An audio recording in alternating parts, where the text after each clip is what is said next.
This is UAP. This is just an introduction to this video. This is actually part 3. I have it listed as part 2. This is a forensic accounting, back of the napkin look at where the money is going in the new cosmic Watergate. I just want you all to take a look at this to the end. There is some surprising outcomes. This is a fascinating topic. I've done a lot of work on this. I hope you like this video.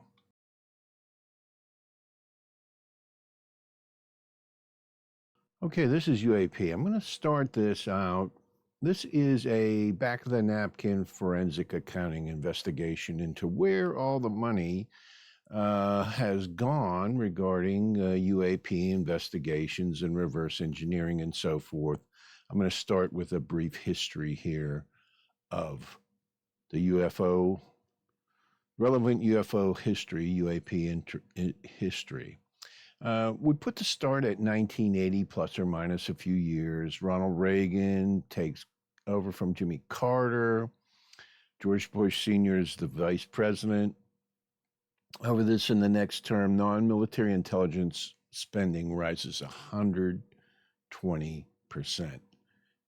dwarfing even the military budget. And this was the start of secret intelligence funding on a massive scale. And this is with no disclosure requirement. So this is black pool money, okay? This is untraceable, unaccounted for. As we move on to the next page here, Reagan accomplished this Star Wars defense program unilaterally, okay? And this money was used to fund Reagan's Star Wars program. And this was a space-based, initially developed to defend against the Soviet ICBMs, or at least that's what the stated purpose was. If you have heard of the program Solar Warden and a Earth Defense Shield and so forth, this is what is seen by many researchers as the ulterior motive here. So Reagan started this unilaterally, defying existing treaties with the Soviet Union on nuclear weapons and other issues. So this massive increase in spending, it violated everything, okay? It just was blam, blew up everything. This was acceptable to MJ-12. This is my personal research here. And I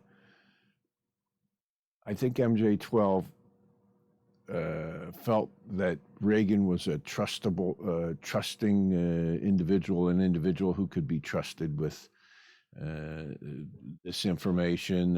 You can read about Casey's briefing of Reagan about this whole issue and so forth. So I believe it was acceptable to MJ-12 versus the Kennedy efforts to merge the Soviet and U.S. space programs into a mutual defense unit. Anyway, this was aided by VP George Bush Sr., William Casey, and others with inside knowledge of UFOs. So George Bush Sr. Was read in, William Casey was read into the UFO issue, and probably several others, Caspar Weinberger and so forth. Politics and security both played a role, in my opinion. Caspar Weinberger, for example, the Secretary of Defense, after this became the CEO of Bechtel, which is a international engineering and construction firm with basically no experience in engineering and construction. So not only was this a UAP program, an ICBM program, an Earth defense system, but it was also a big pork barrel that a lot of people got paid out on, Caspar Weinberger being one of them. Now, this is just a chart, and this was presented in the previous video on this topic. It just shows this massive increase. That lower dark blue line is the military budget. The upper light gray line is the intelligence budget. And you can see how much it dwarfed the military budget and how this was all dark money. Um, this was a seminal event regarding UAPs, in my opinion, and reverse engineering programs and so forth. Up until this point, they were being hid as, in my opinion, and this may or may not be factual. I'm just going to give you based on my research. You can choose to believe it or not.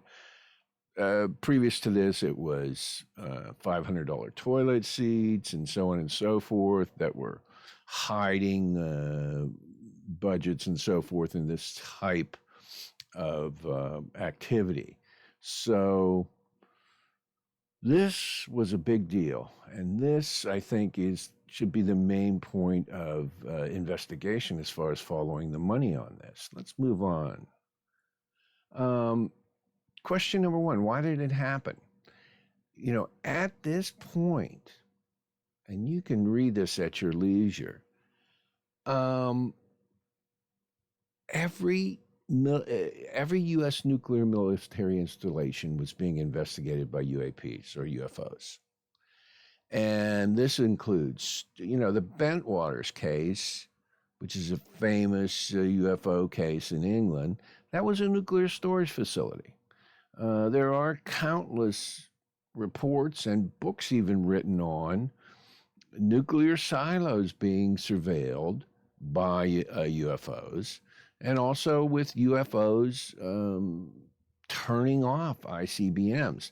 Now, on the one hand, people say, well, this is because, you know, the aliens did not want to have the humans destroy the Earth.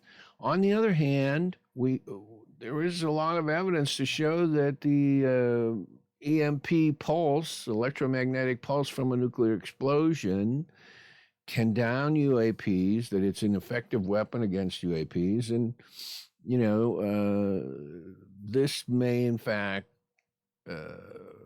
be the means by which we can mount a defense against UAPs. And I think this was a tactical investigation on the part of the UAPs. We're under surveillance by UFOs during this period, actually starting just before this time frame. This surveillance was carefully documented by the military and intelligence services of the USA. This was deemed an unacceptable threat by military-industrial complex and MJ-12. I am of the opinion, and you know, it may or may not be accurate, but based on my investigation, that, you know, MJ-12 is the superordinate intelligence, probably globally, especially on this issue, but perhaps on many others. The other thing that was happening just prior to this, abductions, and you may or may not believe in abductions. There is hard research on this by John Mack and others. Abductions by alien craft are increasing in number and rapidly, and this increase was being reported by John Mack, Bud Hopkins, both college professors. John Mack certainly was a Harvard professor. David Jacobs is a PhD. Bud Hopkins was an artist who did extensive. So in any way, these were coming to light, and no doubt U.S. intelligence also had files on these events. The threat presented here was alien mind control of humans at close proximity, which is documented by these researchers, including programming future actions. Okay? So, you know, mind control, this is MK Ultra stuff, but this is done, according to these researchers, at close proximity by Greys and other types. The other aspect of this abduction scenario was the development of human-alien hybrids. So this is an indistinguishable being, a third column of infiltration potentially into the Pentagon and government offices by unidentifiable clones. This was another threat MJ12 could not accept. Past UAP researchers feel this is a key factor. So, again, I think MJ12 is the superordinate organization here. Both of these issues, for example, during the Kennedy administration, were not as pronounced or perhaps not even present. But these were two factors, I think, that pushed the Star Wars agenda or pushed the planetary defense agenda, however you want to look at it, and pushed the secret funding agenda to push this intelligent funding 120% above the military budget, which is massive, trillions of dollars. Note, advanced scientific study of UAP abductions was started in the 70s by Jacobs, Max, and others. Okay, so this was the impotence to start this program. Okay, question number 2: where did all the money go? Basically, all of these funds, according to those charts, and you can go back and take a look at those charts, went to the National NRO, National Reconnaissance Office. This agency has very few employees on record. It is the least staffed of any USA intelligence service. Where did the money go? The NRO awards secret contracts to companies to do specific projects. Who were these companies? We need to know. This is a way of getting around freedom of information requests from citizens. All of this work is subcontracted out to companies. Now, who were these companies that got these trillions of dollars to do reverse engineering of UAPs, weapon development against UAPs, tracking systems to identify UAPs, and so forth, space-based systems, planetary defense, and so forth? Who were these companies? Well, here's a chart, and you can see here, not sure if this pointer is showing, but this is the NRO way on the right.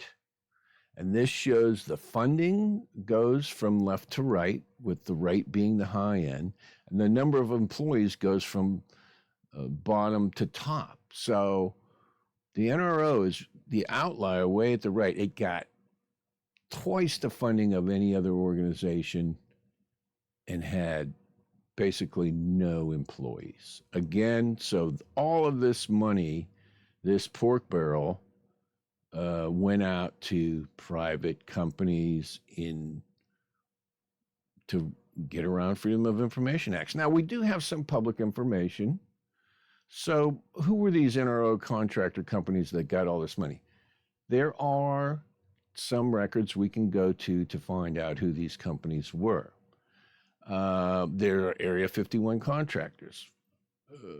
5-1 was still a main area of action at this time.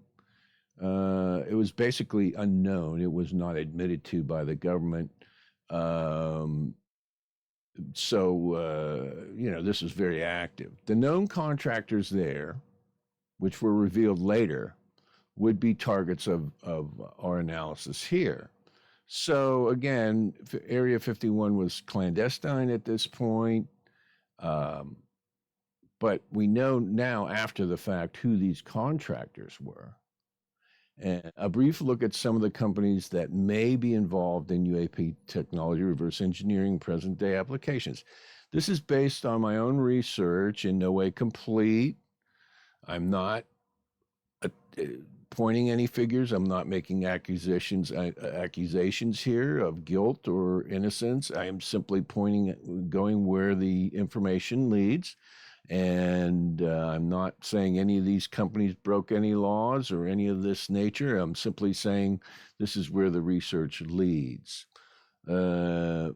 It's in no way complete. It's a starting point, a model of a methodology that can be applied to the, following this money. We could add to this a political facet. For example, what political parties or candidates do these firms contribute to? This is an avenue that I haven't followed here that would be a great follow-up. what is the geographic focus of these contributions? Um, different regions of the country tend to lean Republican or Democrat and so forth.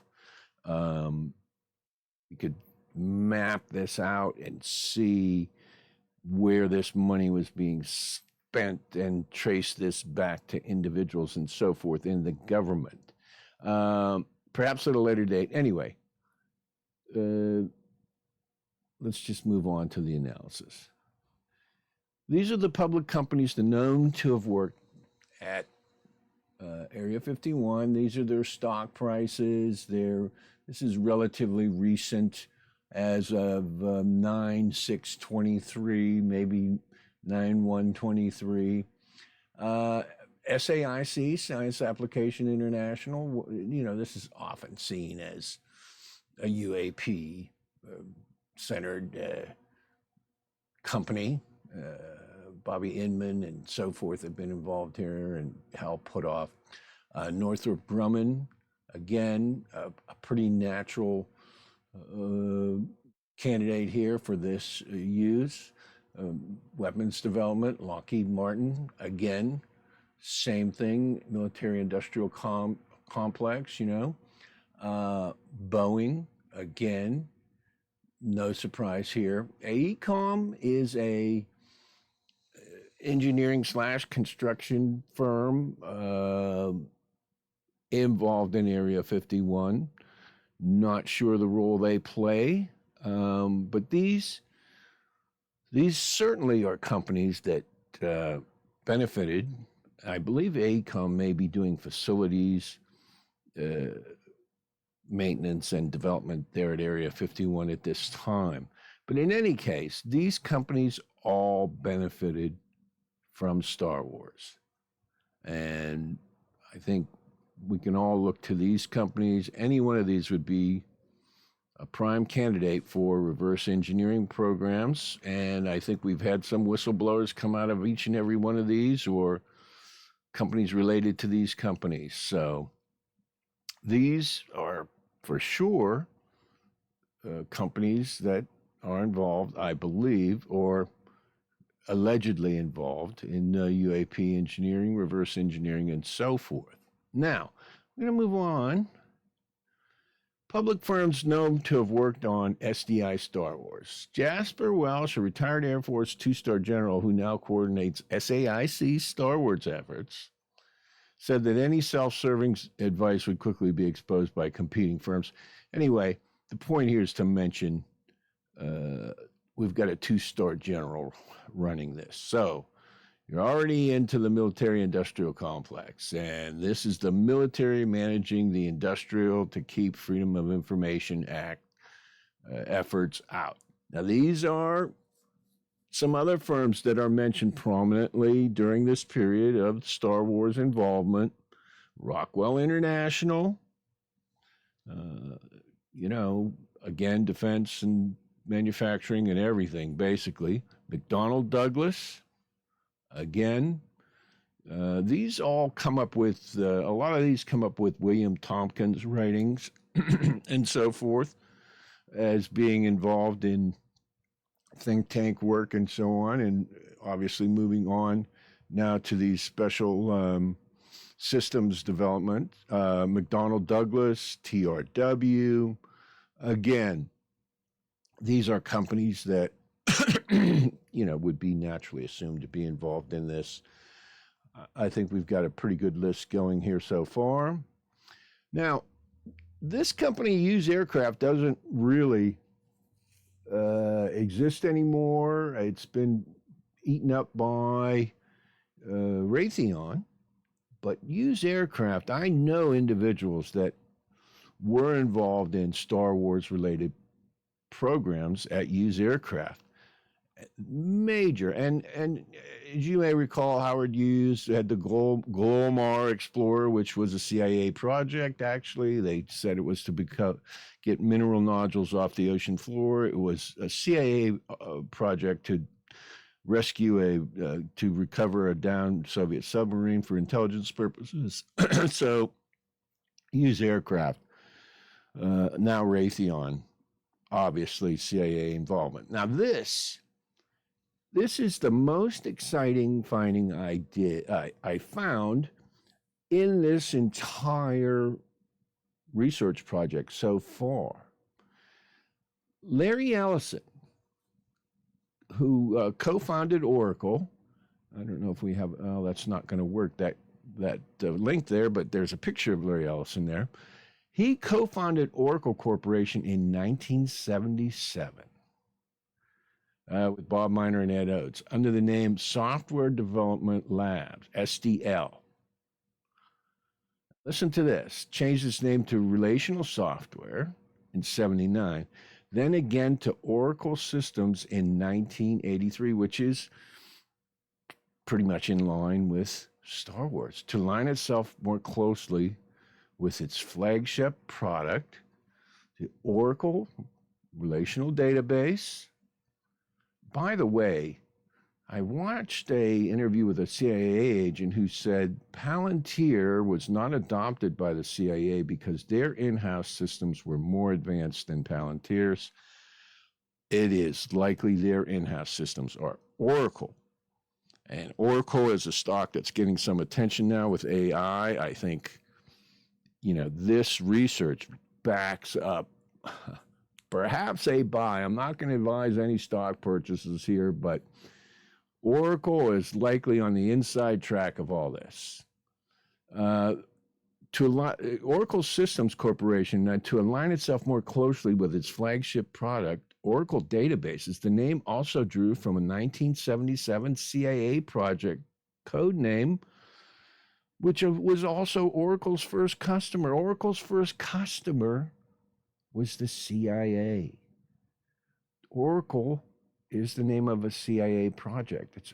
This is a company that is obviously, and this is something I never knew, deeply steeped in intelligence work in the military-industrial complex. This is very bullish for Oracle, but this is undeniable. They named their company after a CIA oh my goodness. Larry Ellison, and we're going to go into this further in a little bit. So keep in mind Larry Ellison and Oracle Corporation. Now, these are public firms. This is a little bit of a review here. Known to have worked on SDI, SAIC, RTX, Rockwell, Raytheon, Oracle, Northrop, Boeing. Again, these are all stocks that at some point are going to, or may be already benefiting from UAP technology or applications of UAP technology, anything that's, obviously a lot of this technology is hidden. They say the stealth bomber has a lot of UAP technology, including the stealthiness of the material it's made out of, the coatings. There's supposed to be a gravity drive on the B-2 bomber and these types of things. So they're already making money with military contracts on this. Could there be civilian applications leaking out? The day after Roswell, they mentioned the leak of technology to companies and to have it implemented for the U.S. So these are all companies, again, that are probably benefiting from this UAP research. And I think the biggest surprise here is Oracle, to my mind. Now, we can just, here's also just a group of these stock prices again. SAIC, RTX, Rockwell, Raytheon, Oracle, Northrop Grumman, and Boeing. So if you want to follow the money, if you want to investigate, where these projects are, look into the tentacles of these companies and some programs they're doing. Now, these are a master list of the reverse engineering public companies. These are companies I think are involved in reverse engineering. SAIC, And this is, we're talking about the stock price here. Okay, so this large S is in my mind, part of this is pork barrel, and part of this is applications of perhaps UAP technology in one, you know, material science, so forth. SAC is up 300% since going public in 2013. Okay. Northrop Grumman is up 2,740% since 1983. And that's kind of like the start of Star Wars. Lockheed Martin, and this is a little later date, but is up 1,600%. Okay. Boeing is up 4,000% since the start of Star Wars, 1983. AECOM just went public in 2007, also up 300%. Rockwell Automation, and again, 83 we can put as kind of the start date here, is up 6,500% since 83. Can you see a trend here? Oracle. Now this, again, is the biggest surprise to me. Oracle is up 167,000% since 1986. This is crazy. 86 is this is Star Wars area. That, I believe, is the biggest gain. Okay. Raytheon or RTX is up 1,000%. So now you might say, well, the average increase was still a lot. Well, the average increase in adjusted stock price gain since 1983 is 2,000%. This 167,000% is way out of line. So we have, what do we have? This is about average. This is about average. This is above average. This is way above average. This is massively above average, okay? And this is like average. So we have Oracle, Boeing, and Rockwell. So there you go. These are three targets, likely UFO. I have them highlighted here, Boeing, Rockwell, and Oracle. So they all beat the average. You know how hard it is to beat the index average. So this Oracle gain is fantastic. Now, let's take a look at the boards of these companies or these members who are in here. John M. Richardson is a board member at Boeing. These links aren't active in this version of this presentation. However, he was a former military guy, and he has done UFO investigations. And he's responded to FIO requests and so forth, and is a, debunker or a, stonewaller. He is a board member, okay? Director since 2019, okay? Richardson, professional highlights. 34th First Chief of Naval Operations, Director of the Naval Nuclear Propulsion Program. Okay, so obviously military industrial complex. Okay, Majestic 12, however you want to put it. Northrop Grumman, Gary Roughhead. He did a debunking reaction to the TikTok video. Admiral, he's a Northrop Grumman. Retired admiral in the Navy, former U.S. Navy Chief of Naval Operations, elected to the Northrop Grumman Board of Directors in 2012. So, military industrial complex, Majestic 12, however you want to put it. I mean, Majestic 12 approved, let's say that. So I think we can say Northrop Grumman, Boeing, Northrop Grumman, obviously. These guys are in deep, I would allegedly would say. Now this is coming up. This is the org chart for Star Wars Initiative weapon types. Okay? I'm going to go to the next page on this. Now this chart, I'm going to try to put an ebook version of this out so you can read it, but I'm just getting closer here. They have sensor and interceptor technology, and directed energy weapons are the two different types of weapon systems they were developed. Kinetic, directed energy,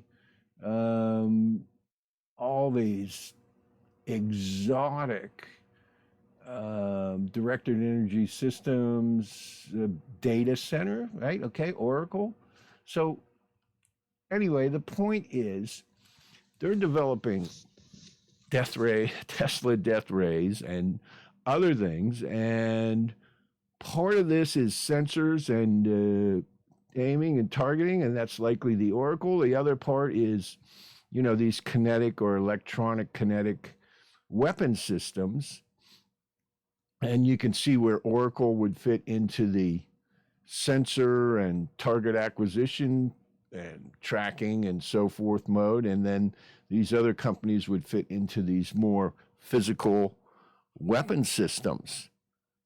This is a very interesting chart, but it gives you an idea that perhaps a lot of this technology they were using was reverse engineered from UAPs itself. Anyway, we still don't really know what was put up there, okay?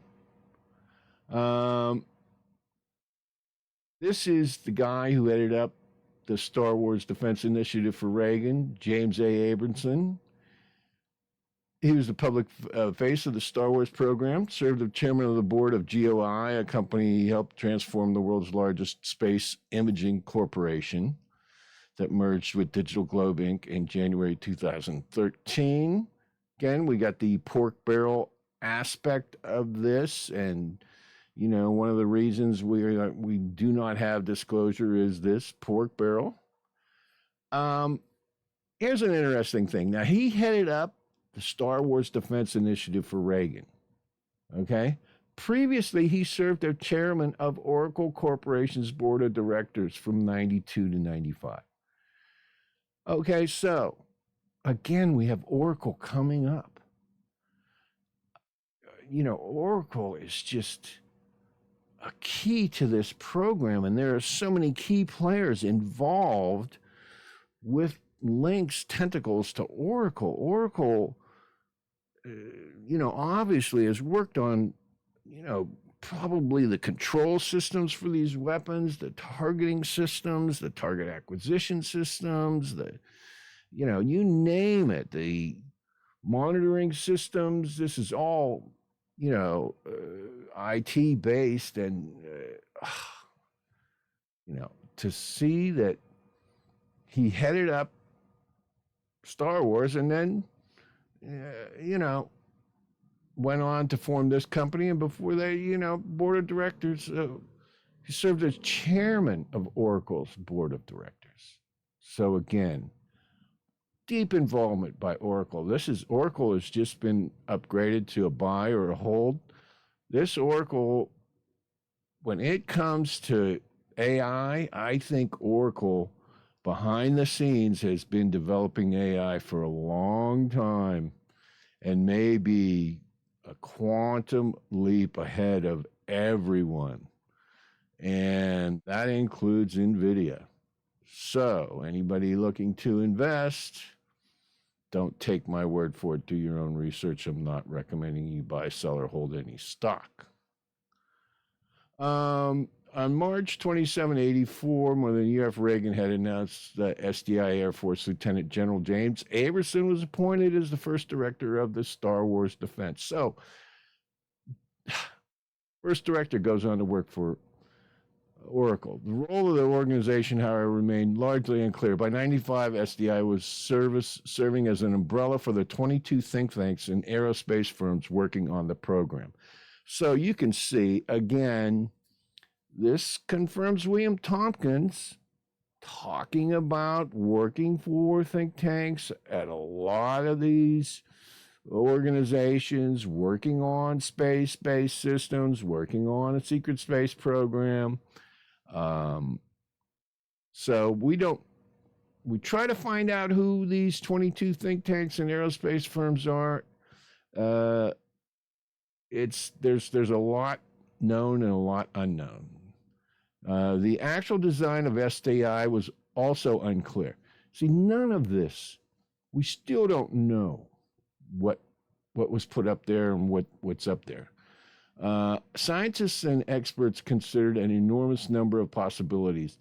Edward Teller, let's talk about the Oppenheimer mover. Edward Teller, who supposedly got, what's his name, a job at Area 51. Bob Lazar, for example, was an early proponent of the satellite X-ray laser. Okay, by the way, Edward Teller is steeped in, as is, his facility out there by White Sands, the facility that Oppenheimer founded out there. The whole thing is said to have been home to some live aliens, allegedly, and so forth. And Teller is said to be deeply involved in a lot of this. And so all these things are coming together. But as you can see, Oracle is right in there. Anyway, Edward Teller was mentioned. So, Oracle Corporation. Now, let's talk about Oracle Corporation today. Leon Panetta, former CIA director, former Secretary of Defense, sits on the board of directors at Oracle. I mean, could there be any deeper integration? Now, this is a link to a video that's not active in this form of this report. It's just Leon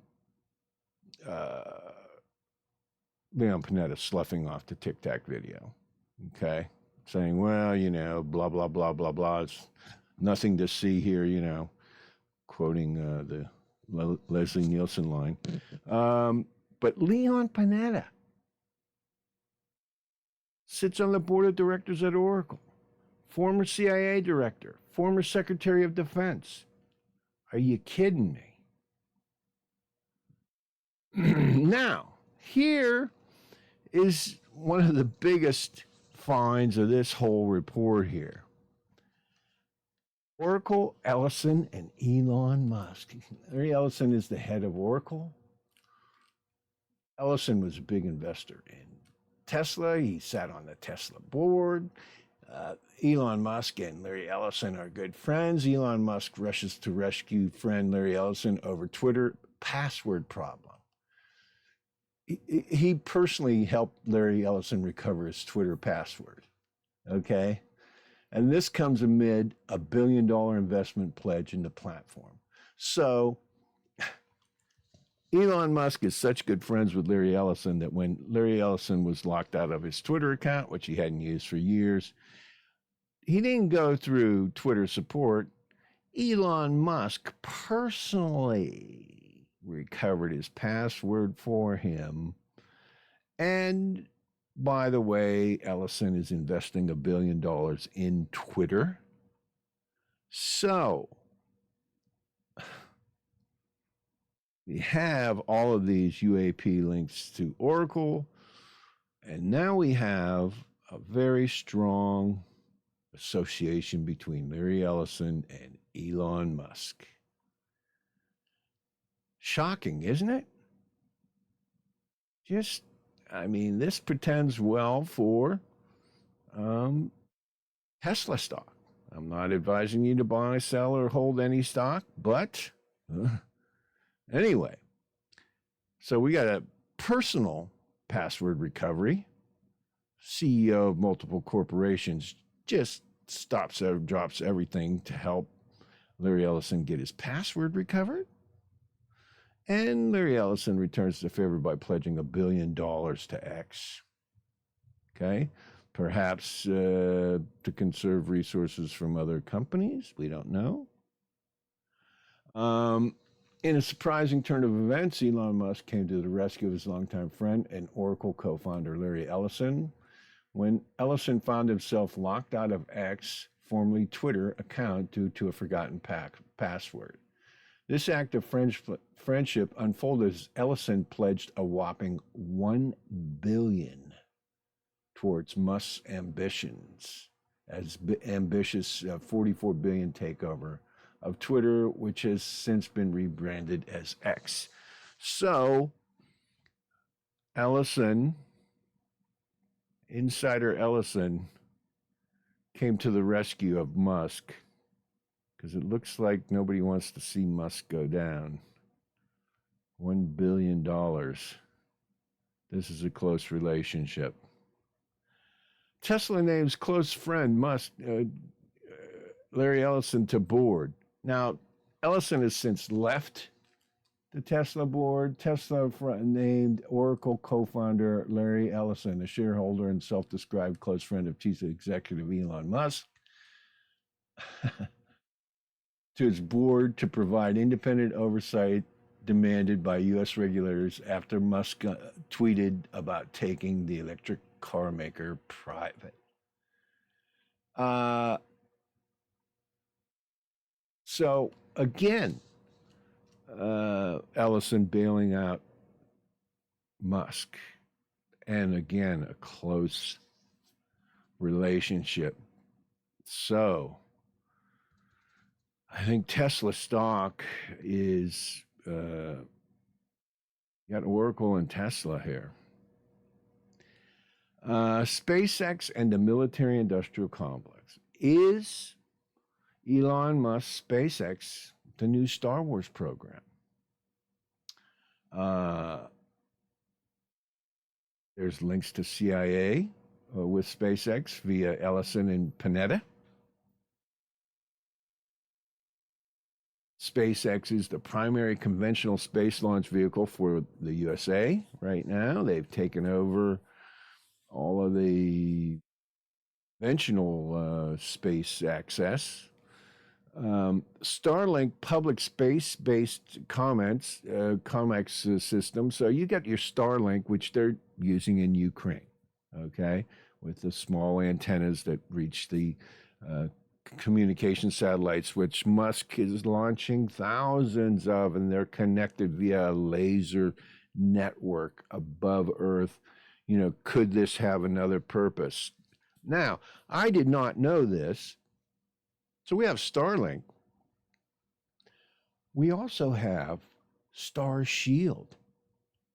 Okay? I never heard of this until I checked it out.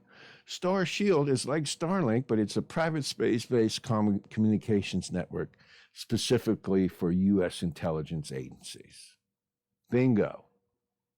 There's your link. Okay? So I think certainly Elon Musk and Tesla, more specifically SpaceX, are now part of the new Star Wars program. Absolutely. And now we can take this a step forward. Autonomous self-driving military applications, okay, for the military industrial complex.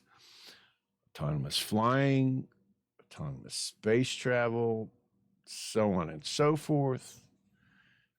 Tesla bot, autonomous military applications for who knows what, soldiers, so forth, back behind the line support. Also space exploration linked with Oracle's artificial intelligence. Anyway, I think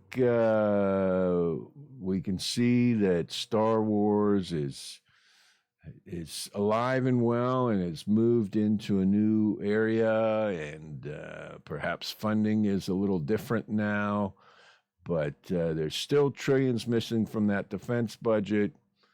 And I think probably, of course, SpaceX is a private corporation. It's not public. We do not know anything about the financials there. So I think Follow the Money, Part 2, Cosmic Watergate. This is Part 3. Look at Elon Musk. There he is.